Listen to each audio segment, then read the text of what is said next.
Hundreds of arms pushed past the high corn stalks. Beams of light flashed across the field. The same name was called again and again, Remy. A sickening feeling swelled in Timber's stomach as she stopped running. Bodies brushed against her as they continued into the maze of corn. Everything looked the same. Everything was the same. It had been hours since she last saw her daughter. How would she find her little girl?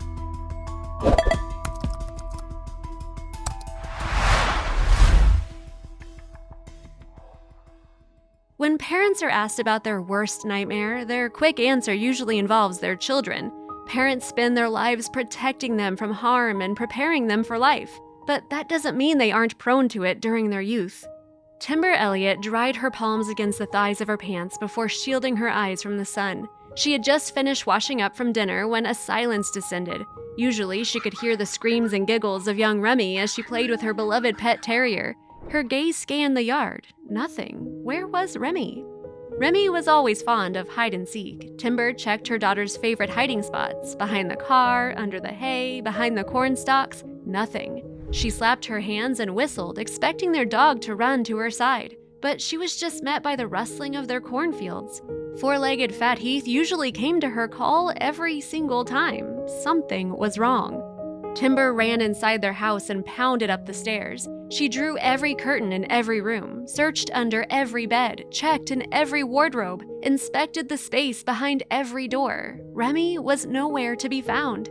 Timber's mind went into overdrive. Had someone taken her? Was she hurt? Was she in pain? And where was their little Yorkie? Timber wasted no time. She immediately dialed 911, her hands shaking as she punched the numbers. She held onto the counter, trembling as she told the police the few things she knew. Remy was missing, all alone, and more than likely in danger. A constant flow of tears streamed down Timber's face. Why did she take her eyes off of her? Word quickly spread of young Remy. After Timber's initial call, more than 100 volunteers and police officers showed up at their family farm. Flashlights were found and brought to the property as night fell. Jackets were put on backs as they prepared for the night ahead. Kind words of optimism made their way to Timber, but nothing helped. How could she ever forgive herself? It was stressful and emotional. We were all out there just walking back and forth from one end to the other, yelling her name, explained family friend John Paul Kopp. Hours went by. Friends, family, neighbors, strangers, and law enforcement searched. Bodies walked back and forth, bumping into one another, calling for Remy. Delirious from exhaustion, Timber pushed on, dragging each leg forward, ignoring the burning in her calves. But then the unimaginable happened. Lights began to fade one after one. In the distance, the flickers diminished like dying fireflies. Timber turned to take in the face of her friend John. His face slowly disappeared, and they were left in darkness. She could hear her heart pounding in her ears. You don't hear well in the corn either, so when someone's yelling your name, you hear them, but you don't know where it's coming from, a volunteer explained. Timber slapped the torch off her hand. Nothing. Cries escaped her mouth. Then the sheriff's office decided to end the search for the night. Timber Merritt didn't sleep that night. Instead, she stayed awake, worrying about her little girl, jumping at every sound, hoping it was her. As the sun began to rise, Timber went outside and was met by many of the same faces from the night before and newcomers. Out of habit, she picked up Fat Heath's water bowl. A chopping noise from the distance began to rise.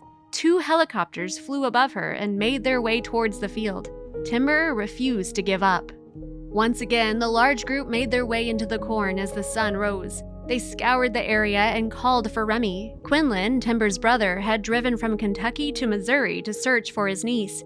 Timber shared the surprising truth to their field. The cornfields are like razor blades, cutting you, especially for a child. Quinlan pushed on through the field, determined to find her. Then he heard a bark.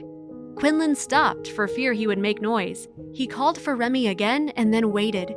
Another weak bark replied. He spun. He couldn't make out where the noise was coming from, so he ran, stopping every now and again in an attempt to find the direction the noise was emanating from. He pushed stalks aside, then he nearly dropped to his knees. Remy lay motionless about half a mile into the field. Dirt covered her hands and face. Her hair was a nest of dirt and leaves, and her pants were stained in mud. And right beside her was Fat Heath. Quinlan lifted her limp body from the bed they had made. Fat Heath followed suit, his tail wagging, but Remy wouldn't wake up. Remy was reunited with Timber before they quickly made their way to the Black River Medical Center. She was asleep whenever they picked her up. She was definitely exhausted and hot, Timber explained. Severely dehydrated and worn out, Timber couldn't help but blame herself. What if Fat Heath hadn't been there to protect her for 12 hours? Then she got her daughter's results. Remy suffered from bug bites and rashes from her night in the corn. Her mother shared her concern. "I've never seen that many mosquito bites on anyone before." But thankfully, Fat Heath was there to keep her calm and safe from any predators. Timber couldn't help but wonder what could have happened to her daughter if he had not been there to protect her. Did someone say something about a girl's best friend? Remy has since been reunited with her trusted companion, Fat Heath. The story has gone viral after being shared online. Many have praised the Yorkshire Terrier as the hero of the story instead of Remy's uncle who actually found her. "Why were you not scared?" Timber asked Remy. "Because Fat Heath was with me," the shy girl whispered. Thankfully, this story ended in happy tears. Fat Heath is well deserving of some extra treats.